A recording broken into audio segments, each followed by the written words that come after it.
My brother stole my girlfriend and my promotion, then I got the call that changed everything. The knife twisted deeper when Derek flashed that smug smile across the dinner table at Romano's, the same restaurant where I'd planned to propose to Emma just 2 weeks earlier. The engagement ring was still hidden in my bedroom drawer, a $8,000 reminder of how spectacularly wrong everything had gone.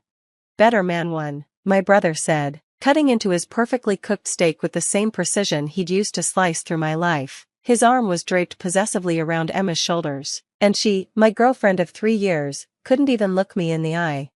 7 days. That's how long it had taken for my entire world to collapse. 7 days since Derek had walked into the CEO's office and somehow convinced Mr. Harrison to give him the regional manager position that was rightfully mine. 7 days since Emma had shown up at my apartment with tears in her eyes and a speech about following her heart.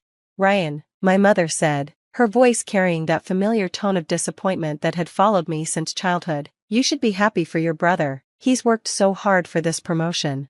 Worked hard. Derek, who had joined the company 18 months ago through pure nepotism, our uncle sat on the board, while I had been grinding for 5 years, building client relationships, exceeding every quota, and staying late to clean up other people's mistakes. "Of course," I said, forcing a smile that felt like swallowing glass. "Congratulations, Derek. You deserve everything that's coming to you." He raised his wine glass, expensive Bordeaux that he could now afford with his new $140,000 salary, to the better man winning. He toasted, his eyes never leaving mine. The table erupted in forced laughter and congratulations. Emma finally looked at me, and for a split second, I saw something that might have been regret flash across her face, but then Derek's hand moved to her knee, and whatever remorse she'd felt vanished.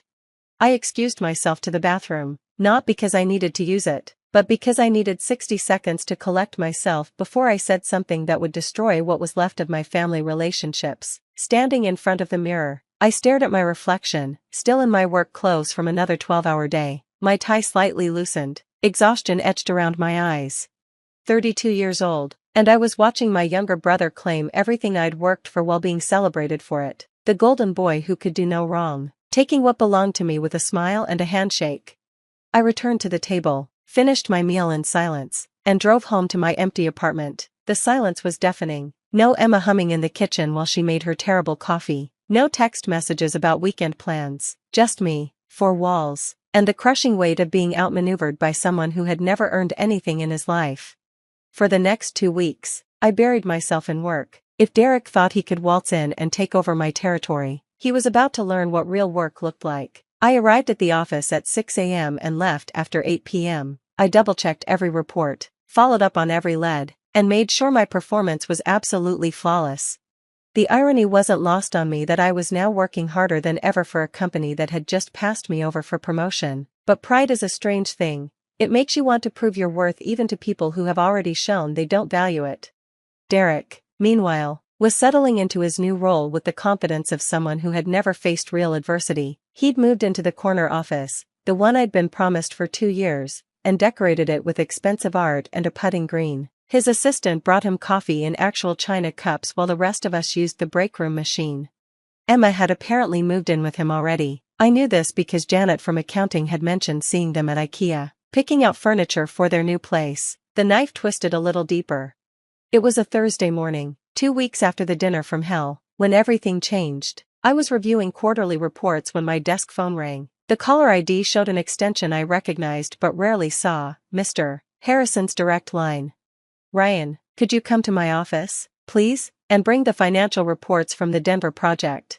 The Denver project. That was Derek's baby, his first major assignment as regional manager, a $2.4 million contract with a manufacturing company that he'd supposedly landed through his innovative approach to client relations.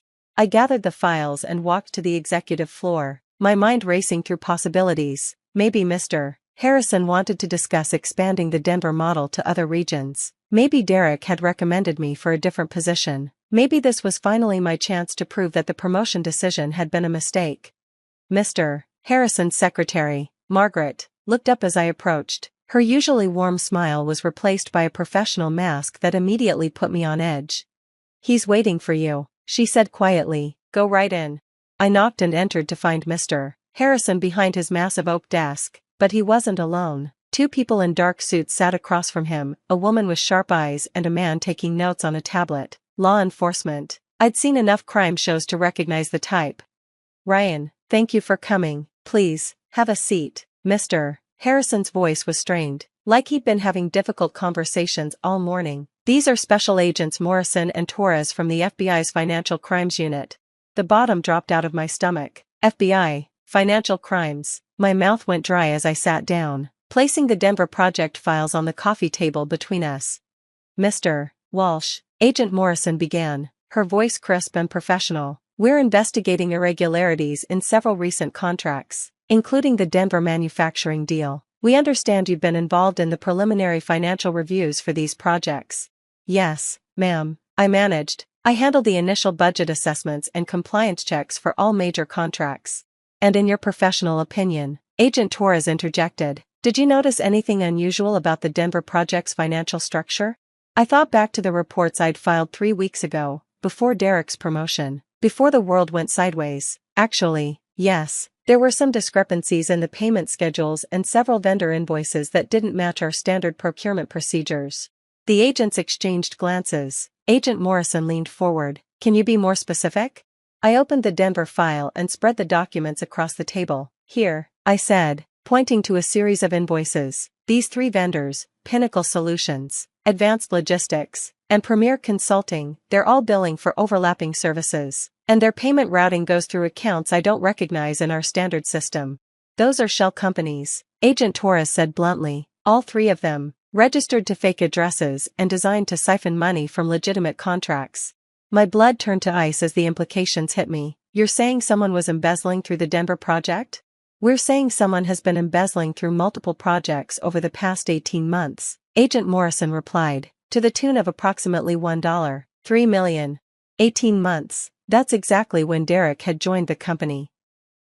The scheme was sophisticated, Agent Torres continued. Whoever orchestrated this knew our internal systems well enough to create fake vendors, forge approval signatures, and route payments through accounts designed to look legitimate at first glance. Mr. Harrison cleared his throat. Ryan, I need to ask you directly, did you have any involvement in creating these vendor relationships or approving these payments? No, sir, absolutely not. My voice was stronger than I felt. I only handled the initial assessments. All vendor approvals and final payment authorizations go through the regional manager level. The silence in the room was deafening. Agent Morrison was studying my face like she was reading a book, while Agent Torres made notes on his tablet. Mr. Walsh, Agent Morrison finally said, we've been monitoring this investigation for 6 months. We have bank records, email communications, and digital forensics that paint a very clear picture of who was orchestrating this scheme. She opened a folder and spread several documents across the table, bank statements, email printouts, and what looked like surveillance photos. The primary suspect has been using his position to create fraudulent contracts, establish shell companies, and systematically steal from the company while maintaining the appearance of legitimate business operations. I stared at the documents, my brain struggling to process what I was seeing. One of the email printouts showed a conversation between Derek and someone named Mike Torres discussing payment schedules for the consulting arrangement. The timestamp was from last month. We've been building our case carefully, Agent Torres added, but we needed to eliminate other potential suspects and gather statements from employees who had access to the financial systems. Mr. Harrison rubbed his temples. Ryan, I owe you an apology. When the FBI first approached us 6 months ago, Derek suggested that we needed to be careful about who had access to sensitive financial information. He specifically mentioned that junior employees might not understand the complexities of large-scale contracts. The pieces were falling into place with sickening clarity. Derek hadn't just stolen my promotion, he'd used his new position to cover his tracks while simultaneously making me look like a potential suspect. There's more, Agent Morrison said, pulling out another set of documents. We have evidence that the suspect has been using company resources for personal expenses, luxury purchases, vacation rentals, expensive dinners, all billed to fictitious project accounts. She showed me a credit card statement with charges I recognized, Romano's restaurant from 2 weeks ago, a jewelry store purchase for $3,200 on the same day Derek and Emma had announced their engagement, and a weekend getaway to the Bahamas last month. He's been living beyond his means, Agent Torres explained, and using the company as his personal bank account. My phone buzzed with a text message. Derek, family dinner Sunday at Mom's. Bring your appetite for humble pie. I showed the message to Agent Morrison. She actually smiled, the first genuine expression I'd seen from her. Mr. Walsh, we're going to need your full cooperation over the next few days. We'll be executing search warrants and making arrests, but we want to ensure we have all the evidence properly documented. Of course, I said. Anything you need. Mr. Harrison leaned back in his chair, looking like he'd aged 10 years in the past hour. Ryan, I also need to discuss your employment situation. Given what we've learned about Derek's activities, the regional manager position is obviously going to be vacant very soon. 3 days later, I was sitting in my newly assigned corner office, Derek's former office, when Margaret knocked on my door. Ryan, there are some people here to see Derek, but he's not available. Should I send them to you? Through my window, I could see Derek being escorted across the parking lot in handcuffs, flanked by FBI agents. A small crowd of employees had gathered to watch, their faces a mixture of shock and fascination. Who's asking for him? I said. His girlfriend, Emma something. She looks very upset. I thought about it for exactly 3 seconds. Tell her Derek is in a meeting and can't be disturbed. Suggest she try calling him later.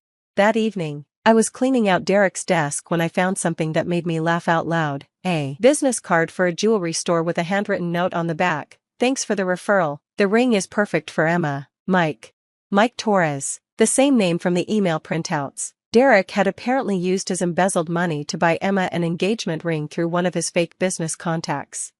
My phone rang. Emma's name appeared on the screen. I let it go to voicemail. Ryan, I know you probably don't want to talk to me, but something's happened to Derek. He's not answering his phone, and there were police cars at his office building. I'm scared. Can you please call me back? I deleted the message and poured myself a glass of whiskey. The next morning's newspaper featured a front-page story, local executive arrested in multi-million embezzlement scheme. Derek's corporate headshot stared back at me from beneath the headline, his confident smile now looking more like a smirk of arrogance. The article detailed how Derek Walsh, 29, had been arrested on charges of wire fraud, money laundering, and embezzlement. It mentioned that he had used his position as regional manager to orchestrate an elaborate scheme involving fake vendors and fraudulent contracts. The estimated total loss to the company was $1.3 million. At the bottom of the article, there was a small paragraph about the investigation. The scheme was uncovered through the diligent work of company financial analyst Ryan Walsh, whose detailed reporting of irregularities led to the FBI investigation. My mother called at 7:15 a.m. Ryan, I don't understand what's happening. Derek's been arrested, and the news is saying terrible things. This has to be a mistake. Mom, I said gently. It's not a mistake. Derek has been stealing money from the company for over a year. Silence, then, but he was so successful. The promotion, the new salary. The promotion he got by making me look incompetent. The salary he was supplementing with stolen money. The success that was built on fraud. More silence. What about Emma? She called me crying, saying she doesn't understand what's happening. I thought about Emma, probably sitting in the apartment Derek had furnished with embezzled money, wearing an engagement ring bought with stolen funds, wondering how her perfect life had crumbled overnight. That's not my problem anymore, Mom. 2 weeks later, I was working late in my office when security called. Mr. Walsh, there's a woman here asking to see you. Says her name is Emma. I found her in the lobby, looking smaller than I remembered. Her eyes were red from crying, and she was clutching a tissue like a lifeline. Ryan, she said as I approached. Thank you for seeing me. What do you want, Emma? I needed to apologize. And to ask, did you know? When we were at dinner that night, did you know Derek was stealing? No. But I knew he was lying about something. Derek has always been a liar, Emma. The only difference is now he got caught. She nodded, tears starting to flow again. I've been so stupid. I thought he was this successful, confident man who could give me everything I wanted. And you were just what? Honest? Hardworking? Boring? I was going to say real, she whispered. I looked at her for a long moment, remembering how much I'd loved her, how devastated I'd been when she chose Derek, how I'd planned to propose. Emma, Derek didn't steal you from me. You chose him. You looked at both of us and decided you wanted the flashy guy with the corner office and the expensive dinners. That's who you are, and that's okay. But don't pretend this is about making a mistake. This is about consequences. I turned to walk away, then stopped. Oh, and Emma? You might want to return that engagement ring. It was bought with stolen money. The FBI will probably want it back as evidence.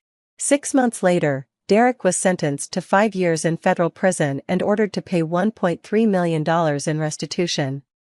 The judge noted that his betrayal of trust and elaborate deception warranted the maximum sentence under the guidelines. I was promoted to regional director, a position higher than the one Derek had stolen from me. My new salary was $180,000, plus bonuses based on legitimate performance metrics. Emma moved back to her hometown. I heard through mutual friends that she was working at her father's insurance agency and dating a guy who managed a local car dealership. Simple, honest work with honest people. My mother finally apologized, not for choosing Derek over me, but for not seeing who he really was. I always thought he was the successful one, she admitted. I didn't realize that success built on lies isn't success at all. Last month, I received a letter from Derek. Prison mail, forwarded through the company's legal department. Inside was a single sentence: "You were always the better man." I filed it in the trash can next to my desk. Sometimes the better man doesn't win because he's better at playing games or cutting corners or stealing what doesn't belong to him. Sometimes the better man wins because he's better at being patient, at building something real, at letting the truth speak for itself.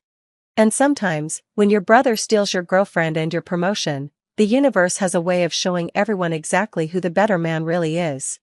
If you've ever had someone close to you betray your trust, if you've ever watched the wrong person get rewarded while you did the right thing, this story is for you.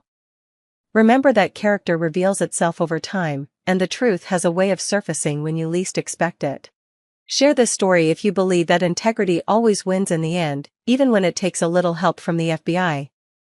And subscribe for more stories about justice, karma, and the power of doing the right thing, even when no one is watching.